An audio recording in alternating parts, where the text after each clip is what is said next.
How's it going? My name is Nico, here with Our Brown Farmhouse. Happy to have you join us for another video. We have a lot going on, as you know, and you've seen in previous videos. We've been working on the playhouse, we've been working on the chicken coop, we've been working on the barn. As we prepare for some kids, goat kids that should be born any day now. Getting just the property right for the animals, man. I hope you can see through our video the love that we have for all the animals on our property, and really hope that shines through. And today's video is no different. We got something else for the goats, so you're not going to want to miss this. All right, had to grab my hat. So, as if our goats aren't spoiled enough already, as you can see, their goat playground, an upcycled playset from when we purchased the property that we moved. If you didn't watch video number 1 in our goat playground series, go check that out so you can see how we brought that to life. And we've added on to it by adding shade for them, an area right there and right there for the goats to lay on.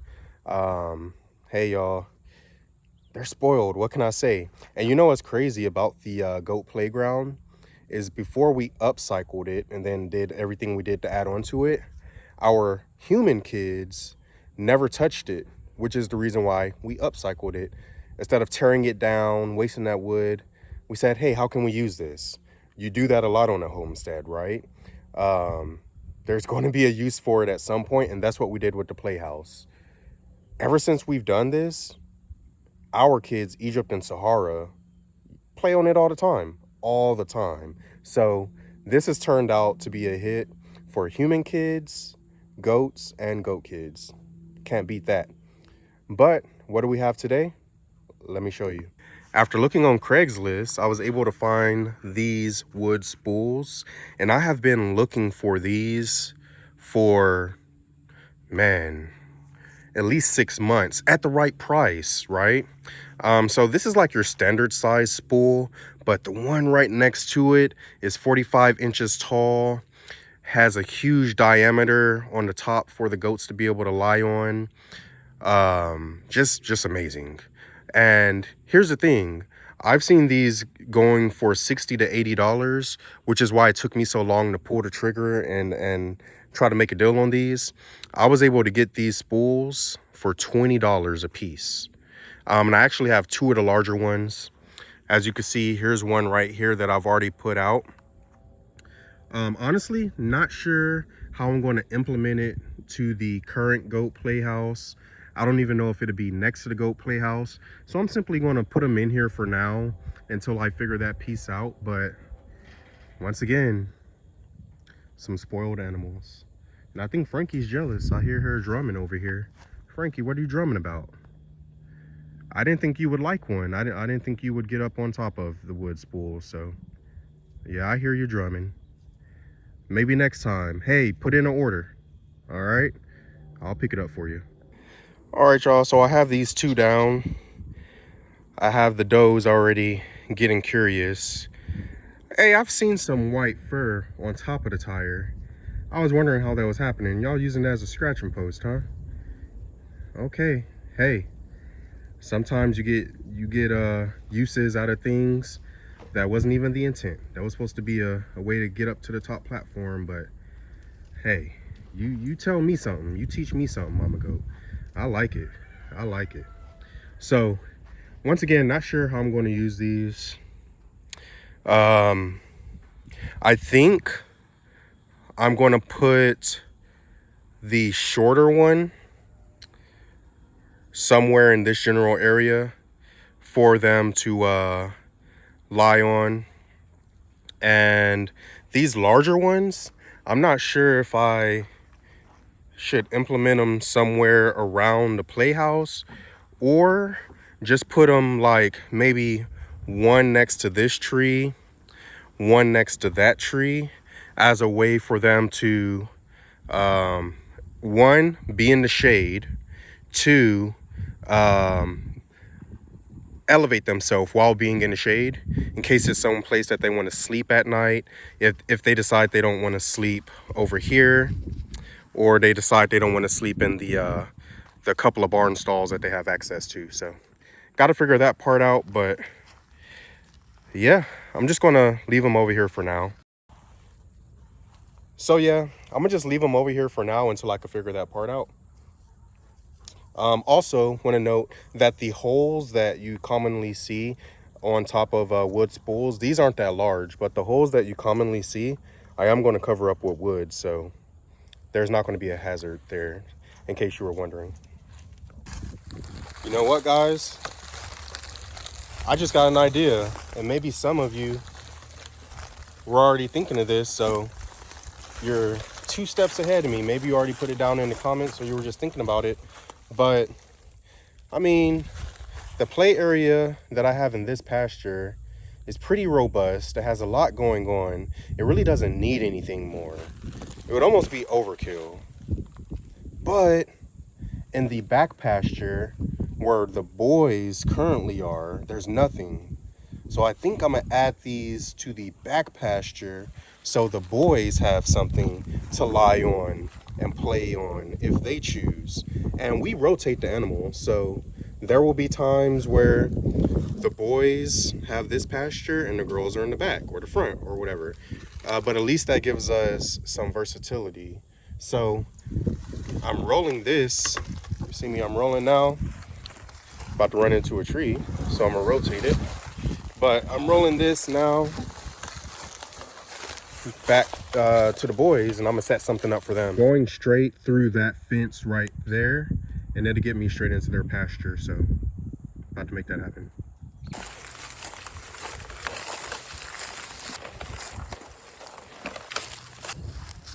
All right, so far I have them right here under this nice beautiful oak. If you are new to the channel, and some of my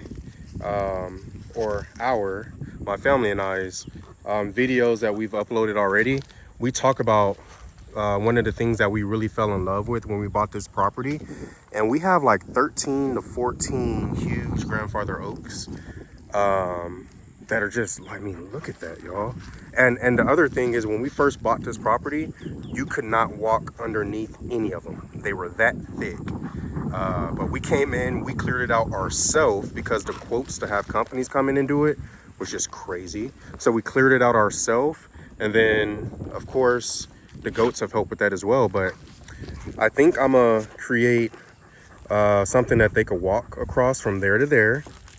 And then I'm gonna get that third one and put it over here, and then make like a ramp up to, put it over here somewhere, make a ramp up to that one over there that you see them by. But it looks like it's already a hit. I'm pretty sure after I walk out, they'll actually like jump up on it. But Big Mike right there was just scratching his horns already, so looks like it'd be a scratching post for sure. But I'm gonna go get that other one, bring it in here, then I'm gonna get some wood to cover up the holes that are on the top.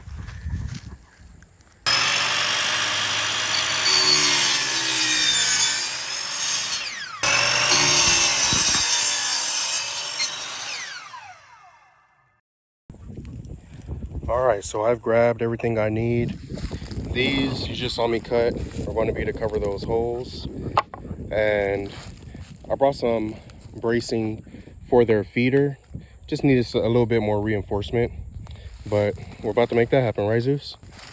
Just for size comparison, y'all can see Zeus right next to it. Remember, I told you this is 45 inches tall, and Zeus is, if he puts his head up right at it, I mean, he's right at it, y'all.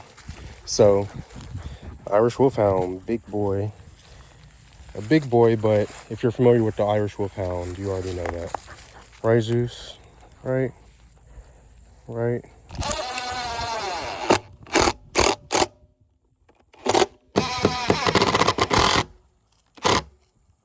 Alright, so as you can see on the feeders, I just reinforced right down there where it had a little sway in it, just over time of them beating up on it. So It's reinforced there. I also did weeks ago something right here. You see this piece of wood split? I honestly could take that part off, but I reinforced it right there. And then I came over and did this side as well. So nice and supported. This thing is going on 2 years old, and I built it like my first, man, it was like one of my first or second projects when we got out here, when we got the goats. So hey, it's built for it tough.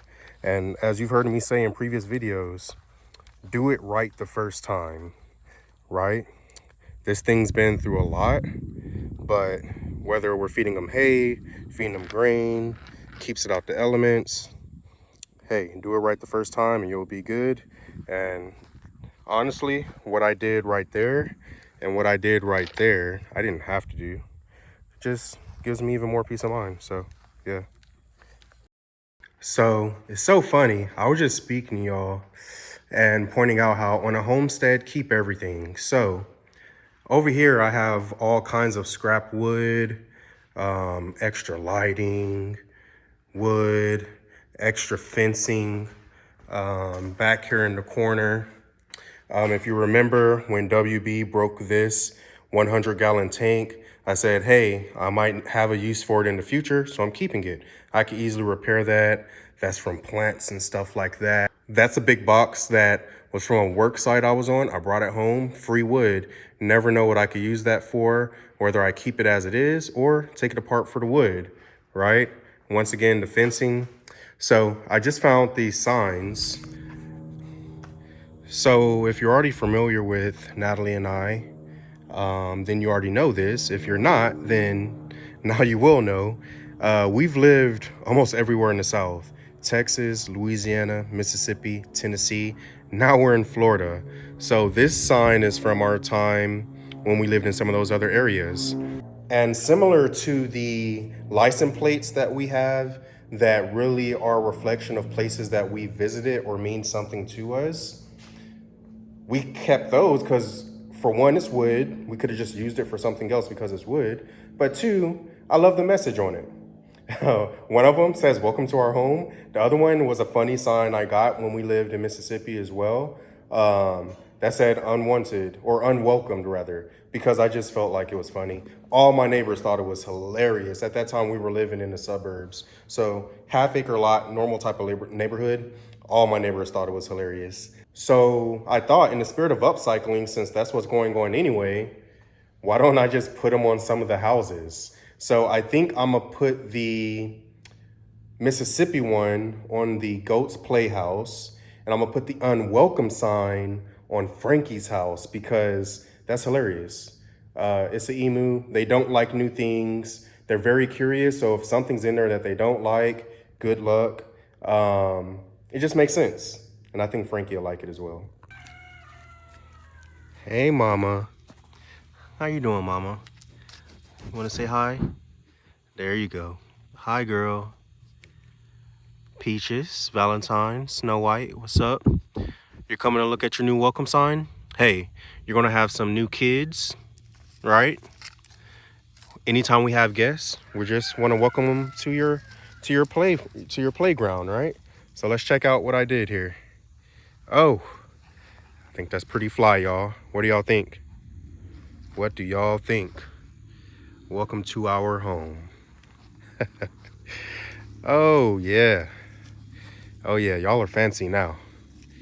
Y'all are fancy now. And guess what? I have one right there for Frankie.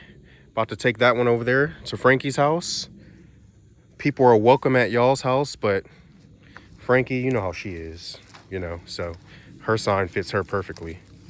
Let me go knock that out. Hope y'all like the sign.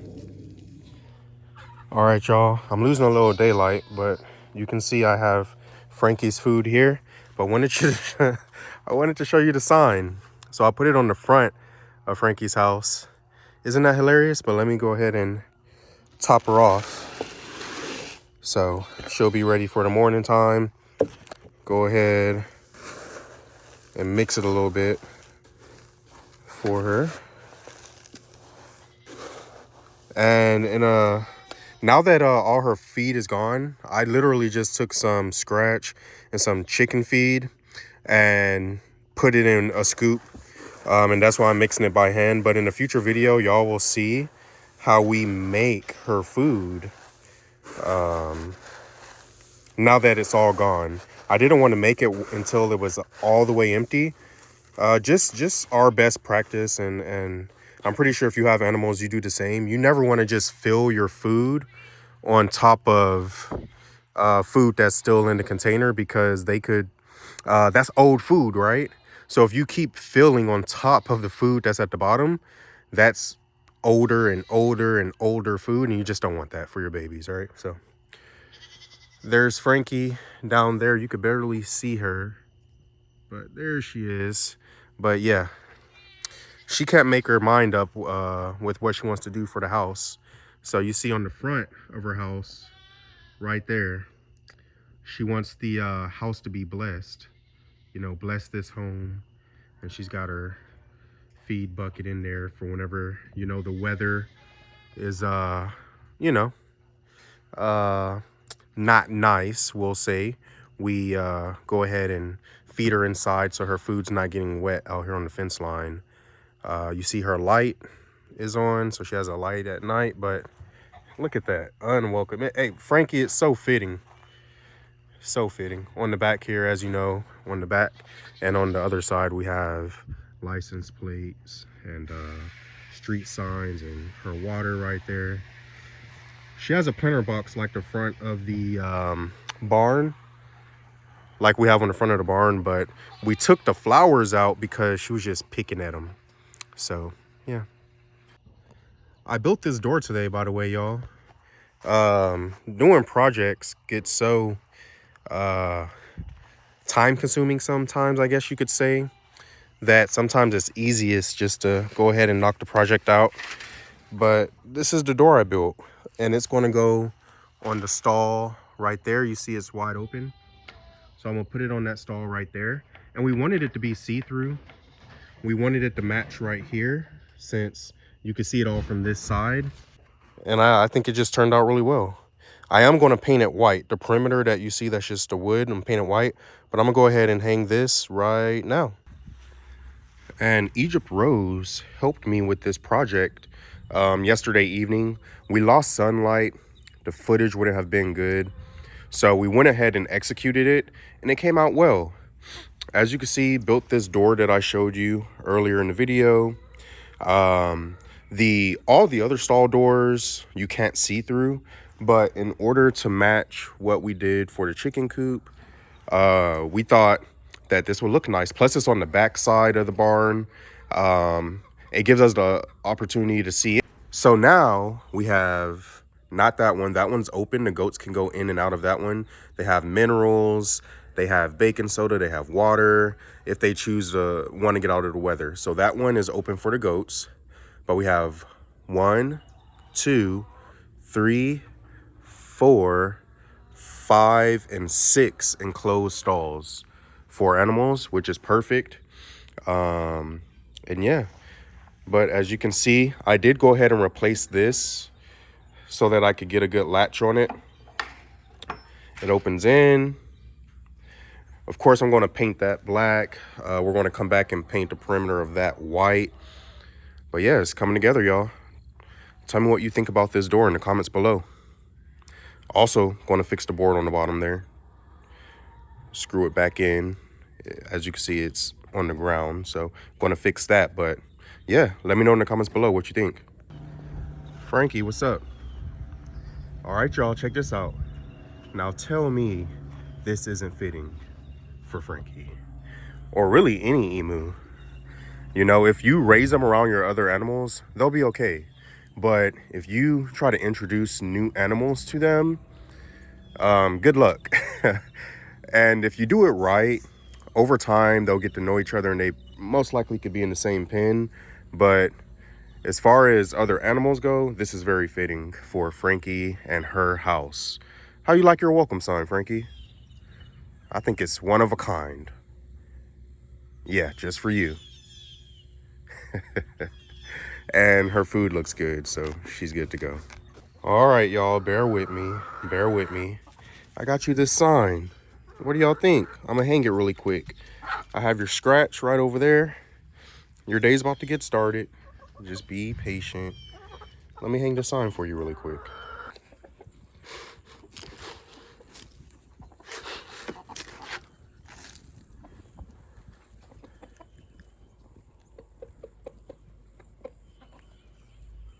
Just thought I would film this really quick. Not sure which vlog I'll throw it in, but I oftentimes in my vlogs speak about how the goats still have access to one of these stalls. So as you can see, they're in here in this stall because it's raining. They're all in here lying down. Look at Valentine, she's such a cutie. They have access to water. There are minerals right over there.